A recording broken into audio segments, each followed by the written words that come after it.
Welcome to the Buddhist Boot Camp podcast. Our intention is to awaken, enlighten, enrich, and inspire a simple and uncomplicated life. Discover the benefits of mindful living with your host, Timber Hawkeye.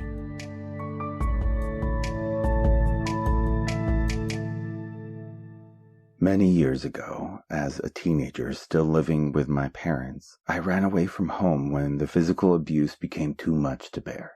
But despite being hurt and angry with both of them, I returned to the house the next day while they were at work. My sister had already moved out by that point, and I left a note on the fridge to let them know I wasn't missing, so there was no need to call the cops. I just didn't feel safe coming back. When I called my dad a week later, he said, "I know I can't force you to move back in, but can you please come over so the three of us can talk about this?" And I remember the three of us sitting on the L-shaped couch, my mother on one side, my dad in the middle, and me on the opposite corner, telling them how scared I was to return home. My father listened and calmly said, "I am sorry for losing my temper and taking it out on you. It was wrong of me, and I apologize." After waiting my whole life to hear those words, I immediately started crying. It's strange how I had grown accustomed to the abuse from both of them, but never to the lack of remorse from either of them. He then said, "When you are ready, I would love for you to come back home, and I promise to never be violent towards you again." Not to be overly dramatic or poetic, but I pictured scabs forming over the open wounds on my heart, and I actually started believing for the first time that I might eventually heal from all of this. But then my dad faced my mother and said, "Okay, it's your turn to apologize to him." And she looked at him like he was crazy. "Me?" she gasped. "Apologize to him? Why? I've never done anything wrong." My dad reacted to her in a way that was totally out of character for him. He was usually the one who stood by silently while she inflicted most of the abuse over the years. But on that day he raised his voice and glared at her with indignation bordering on disgust. "Apologize to him. Can't you see your son is hurting?" She rolled her eyes, crossed her arms tightly across her chest, and without even looking at me, she said, "Fine, I'm sorry." Tears were rolling down my face by this point, and I looked at her and asked, "What exactly are you apologizing for?" And she said, "Everything, okay? I'm sorry for everything." And yes, hearing her say, "I'm sorry for everything," immediately after saying she had never done anything wrong, felt as empty and inauthentic then as it sounds now. Words can be useless and lack meaning, or they can be rich and offer healing. When the Buddha spoke of mindful speech, it wasn't just about avoiding gossip and verbal abuse. Mindful speech is also about purposeful and meaningful communication. And the way we can make communication more purposeful and meaningful is by offering specific details that foster deeper connection and intimacy. I think I mentioned in a previous podcast episode when my former temple keeper asked me how I was, and I said, "Good." She laughed and said, "Good is not a feeling. Can you elaborate?" And when I told her how restful I was and grateful and excited and fortunate and blessed to be in her presence, warm, comfortable, well-fed, and at peace, she looked at me and said, "Isn't that a better answer than just good?" So yeah, the way we make communication more purposeful and meaningful is by offering specific details. That's what fosters intimacy. Next time you apologize to someone, be vulnerable enough to articulate what part of your past behavior you now regret, where you went wrong, why you are remorseful, and how you intend to compose yourself in the future. If you are really brave, you can finish your apology by saying, "Do you forgive me?"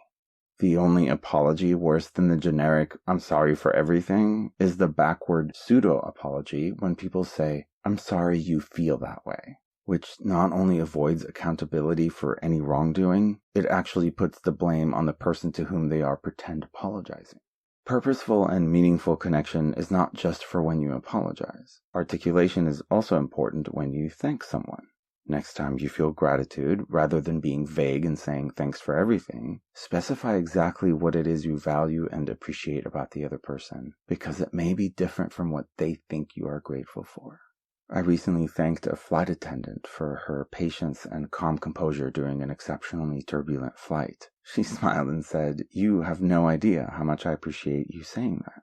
Most passengers look at us like we are the reason for the bumpy ride, and then they get upset with us if they have to wait a few extra minutes for their complimentary soda. In a world where it costs absolutely nothing to transform casual interactions into meaningful connections, there's no reason for dismissive, vague, or entitled comments between us. So whether you are thanking someone or apologizing to them, uncross your arms, relax, exhale, smile, and be specific about what you are grateful for or what behavior you are apologizing for. I was curious why some people would oppose deeper connections, and in our monthly discussion groups about this topic, a few people said that they work really hard at keeping up appearances. So saying they are fine when they aren't is a form of control that they aren't ready to give up just yet. I do think that it's important to note that when you are being asked a question, even if it's something as simple as, how are you? It is okay to say, let me get back to you on that, instead of feeling cornered into an interrogation of sorts. Even saying, I don't know, is a more honest and meaningful answer than the fake, vague conversations that we regurgitate daily. Having said all that, it is always important to know your audience, as the cashier at the grocery store is not necessarily where you want to practice deeper intimacy, and timing is always a factor as well. When other people speak, be silent and listen. Pretend you are speaking over Zoom and you are on mute, so you just listen, if that's what you need to do in order to avoid interrupting people. And when they are done speaking, repeat to them what you just heard them say, because it may not at all resemble what they meant. I just think we are taught a language, but we are not taught how to communicate, which is at the core of so many arguments and misunderstandings. So let's lead by example, and in our conversations, be as truthful, sincere, and articulate as possible to make meaningful connections the new norm.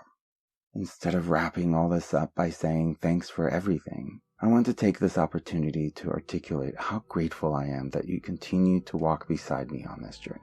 When I say that I wouldn't be able to do any of this work in the world without you, I mean it literally. You are the reason I get up each day.